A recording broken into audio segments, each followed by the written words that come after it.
வணக்கம். இந்த பதிவு டிபி வேர்ல்ட் என்னும் துபாய் நிறுவனத்தினுடைய பாரத் மார்ட் இனிஷியேட்டிவ் பற்றியது. அதாவது துபாய் ஒரு மிகப்பெரிய வியாபார கேந்திரம்.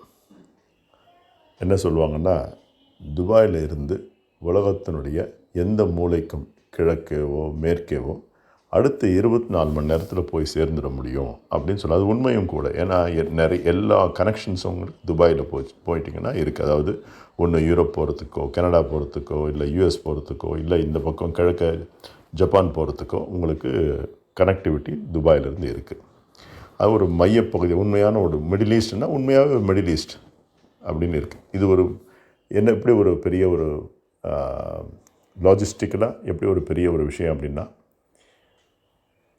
துபாயில் இந்த யூரோப் சரி, ஆஃப்ரிக்கா சரி, இல்லை சிஏஎஸ் இந்த மாதிரி நாடுகளுக்கும் சரி பொருட்களை அனுப்பலாம், அங்கேருந்து தெரிவிச்சுக்கலாம். அதுக்கப்புறம் அங்கேருந்து இந்தியாவுக்கு நம்ம கொண்டு வந்துடலாம். இந்த ஒரு லாஜிஸ்டிக்ஸ்னுடைய அட்வான்டேஜை முன்னெடுத்து இந்த டிபி வேர்ல்ட் என்னும் நிறுவனம் இந்த பாரத் மார்ட் என்ற இந்த ஒரு திட்டத்தை கொண்டாந்துருக்காங்க. இந்த திட்டத்தினால இந்தியன் எக்ஸ்போர்ட்டர்ஸ்க்கு என்ன பயன் அப்படின்னு சொன்னால், ஒன்று வெஸ்ட் இந்தியா, அதாவது பாம்பேலேருந்து கொச்சின் வரைக்கும் இருக்க வெஸ்டர்ன் சைடில் இருந்தும், இந்த பக்கம் சென்னை ஆந்திராவில் இருந்தோம், எல்லா இடத்துல இருந்தும் பொருட்கள் நம்ம துபாய் கொண்டு போயிட்டோன்னா அங்கேருந்து எந்தெந்த நாடுகளுக்கு நமக்கு டிமாண்ட் இருக்கோ அங்கே நம்ம அனுப்பி வைக்க முடியும். அதை இந்த டிபி வேர்ல்டுடைய பாரத் மார்ட் கிட்ட இருந்து செஞ்சு கொடுக்கும். அவங்களுடைய இந்த திட்டம் எப்படின்னாக்கா, போர்ட்லேருந்து பொருள் வேர்ஹவுஸ்க்கு போகுது. வேர்ஹவுஸ்க்கு உள்ளே போகும்போது டியூட்டி கட்ட வேண்டிய அவசியம் இல்லை.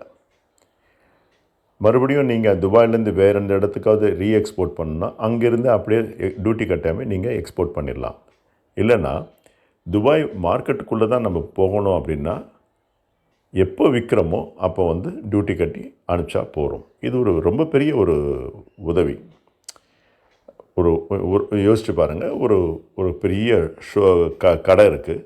கடையினுடைய முன்பகுதியில் உள்ளே போகும்போது டியூட்டி கிடையாது, பின்பகுதியில் வெளியில் துபாய்க்குள்ளே போகுதுன்னா அப்போ தான் டியூட்டி கட்டணும்.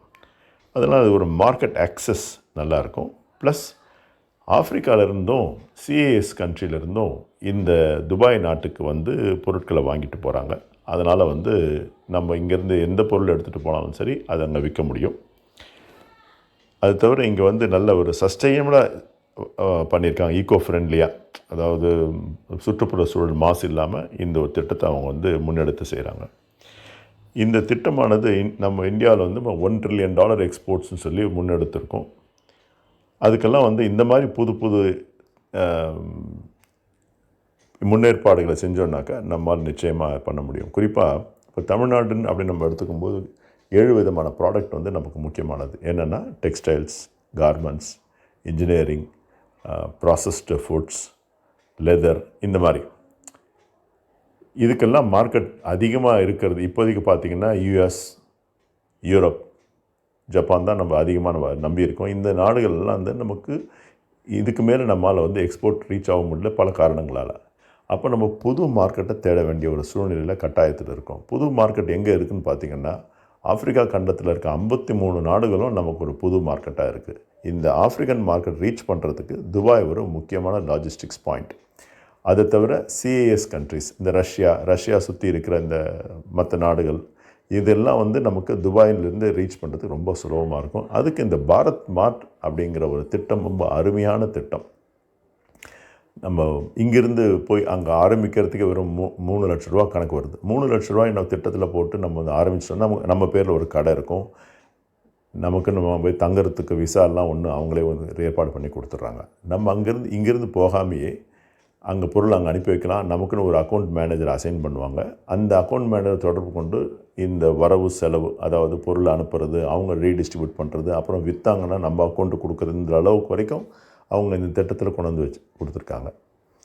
இது நம்ம தமிழ்நாட்டில் இருக்கவங்கெல்லாம் சேர்ந்து முக்கியமாக எம்எஸ்எம்இ நிறுவனங்கள் நல்லாவே இதை பயன்படுத்திக்கலாம். தேங்க்யூ.